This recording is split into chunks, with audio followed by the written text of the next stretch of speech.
calls an election? Well, he said yesterday that he wanted to get rid of it. We're looking into how that could be done and how rapidly it can be done. Do you expect this to happen, though, before the election is called? As I said, we're looking into it. I don't have like a time to give you. We're looking into different options. Do we need to change legislation? Can we go the regulatory route? Like, what are the options? And I don't have an answer for you yet. Thank you. Thank you. Well, I mean, he said that he wanted, for example, to work on the industrial carbon pricing system that gives us 3 times more emission reduction. So make sure that big polluters do their fair share when it comes to reducing emissions. And you should remember that our climate change plan doesn't rest on 1 or 2 measures. It's more than 100 measures that we've deployed over the years that, for the first time in our history, is resulting in emissions going down while the economy is going up. It's never happened before. So the plan is working, and we will find a solution to that particular issue. Thank you. It was, you know what, one of the things that we all know is his experience, and I was really happy to see how excited everybody is to get ready for the election. We have a leader with amazing experience who brought everybody together, and you know, with the numbers that and the results that we're seeing yesterday has united the party, and everybody's raring to do what we've always done, which is to support Canadians at a time of need, and especially now what's taking place in the U.S. And when is the election going to be? Well, that's up to the new leader. When do you want it to be? I'm not seeking re-election, as you know, so I'll be happy to support my party, any colleagues as I will. But again, that'll be up to the leader. Did Mirko Mendocino, the announcement of him being Kearney's chief of staff, come as a surprise to you? You know what? Those are decisions that the new leader will make. As you know, that there will be changes. Marco's got amazing experience as well. But one of the things I can tell you, you know, with Mark's experience and what our government has done, one thing that Canadians can count on is that we will look after them. We've done it during the pandemic, when Trump was first elected, and especially now with what is taking place, Canadians know who's got their back. Thank you so much. Okay. Do you regret saying you won't run again? No, I do. I'm going to make it very clear. No, I do not regret whatsoever on my part that I'm not seeking re-election. The letter that I wrote not only stands. You know, I had the privilege of serving for almost 10 years now. I've served in uniform in other ways. I want to spend time with more time with my family, but I've been a lifelong Liberal, and I'll be there to support my party whenever I'm needed. What's your next steps other than? I'll be honest with you. I have. It's not that I'm not going to be retiring. I do want to spend more time. At least my schedule and what I do will be based around my kids, the teenage kids who have a lot of energy, like us, and I want to be there for them. Are you public campaign? Absolutely. Like I said, when it comes to supporting them, in my letter that I wrote, I'll be there for our party, to making sure that the vision of our party will be there for Canadians. Sorry? You know what? I'll be helping any way that I need to. I obviously have a good experience in British Columbia as a co-chair in the previous election and this one as well. And anywhere else I'm needed to making sure that you know, we get the message out to Canadians. Thank you. Are any more supports expected for workers? Any more supports expected for workers with the steel and aluminum tariffs coming into effect? You've already seen the announcement from Minister Steve McKinnon. He made those announcements already, and what I've been focused on is supports for small businesses, which is the $500 million from the Business Development of Bank of Canada to help support small businesses through this transition, of course, to help empower them in terms of strengthening their operations and diversifying their markets. Thank you so much. Bernie's message to Congress. It's great. It's a new leader, and we're fired up to keep working for Canadians and look forward to the next campaign to contrast us with the Conservatives. How soon do you think that's going to be next week? I'm not sure. We'll find out. Okay. Any concerns that Mark Carney's tough words to the U.S. might provoke Donald Trump further? We have been the subject of unjustifiable tariffs, and I believe there's a consensus in Canada that when Canadians unfairly get pushed around, we push back hard. Thank you. What did you take away from it? It was good. It was very good, and there's an energy, there's excitement, a lot of mixed emotions today. How confident are you that he can beat Pierre Poilievre? Very confident. Why is that? Well, I think you're seeing it from, like, I'm hearing it from my constituents. I'm hearing it from people who voted Conservative their whole lives that are telling me now that they think that the experience that Mark Carney has is a lot more substantial than the experience that Pierre Poilievre has to lead us through tough economic times that could lie ahead due to the pending tariffs, right? So that's what people on the ground are saying, and it's true.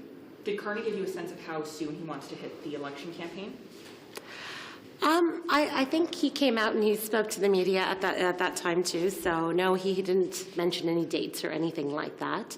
But a lot of people are ready to go. Last night you saw the energy at the convention. You know, there's a lot of excitement in the room. So we'll wait to see when that time is. How about on the swearing in? Did he give you any sense of when he's going to be actually sworn in as Prime Minister? No, not at all.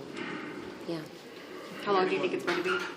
I can foresee it happening fairly soon. I mean, there was a meeting for transition today, so I think they're working out those dates. Anything about election readiness, if not from Mark Carney, then others from the party? Well, we're always preparing. We're always trying to be ready. We were in a minority government, and in a minority government, you know that you have to be ready at any time. And now there is, you know, even more reason to be ready. Have you stood up the war room? Are there planes bought or buses? Like how? What do you more specifically? What? The campaign is. I get a confident feeling from the party that they're fairly ready. Maybe not 100% of the way there, but almost there. Yeah. Thank you. Why is We that? got to fight and win the next election together. And in order to do that, we have to be unified. And everybody in the room was right there with him. So we'll be strong going forward. And it's going to be quite the force in the election. How soon do you expect this election call to come? Well, you know that that's a decision that isn't made by me or any minister. And I would expect that the key point is that we have to keep fighting the Trump tariffs and be ready for an election when it does come.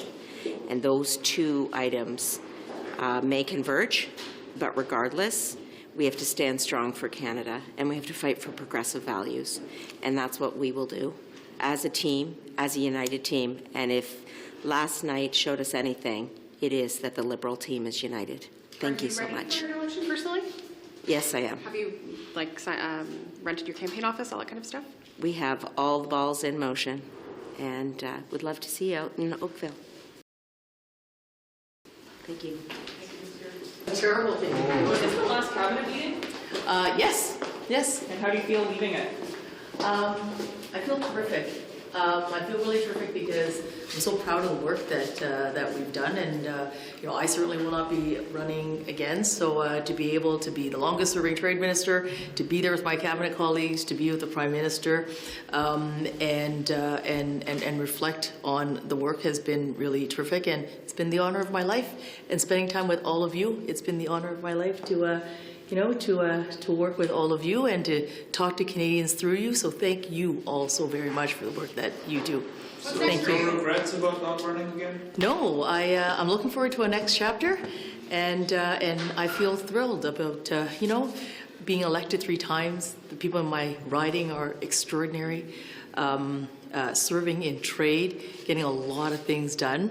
I hope doing it with both heart and hard work in service of Canadians every single day. So I am incredibly humbled and honored to have served the people of this country. Don't know.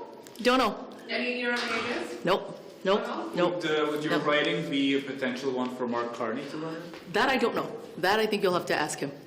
But Has he asked you? Thanks. Nope. Thanks, guys. Thank you. And truly, from the bottom of my heart, thank you all for doing what you do here every day, so that you can tell to Canadians just what is happening here is incredibly important, so keep doing it. Meeting, wasn't it? Yeah, it was, but with this Prime Minister, for sure. How do you feel about that? What are your reflections? Well, I was thinking through some of the most amazing moments and really some of the most poignant moments that I've had with the Prime Minister, you know, from the very beginning when he visited the shelter that I ran and held people's hands and talked to people, knowing that, in fact, many people there probably wouldn't even vote, but he spent time to get to know individuals or when we went to James Smith Cree together and sat with 14 grieving families back to back to back for about 4 hours listening to the trauma of families, or even more joyful things, marching in the Montreal Pride Parade and seeing just the enthusiasm of the LGBTQ community to be so represented by having a Prime Minister celebrate with them. So, you know, really just so many moments that I recall over the last 9.5 years, and so many huge accomplishments as well that we've been able to achieve under his leadership. So it was a really nice way to end his administration. And what was your takeaway of Carney's message to caucus earlier?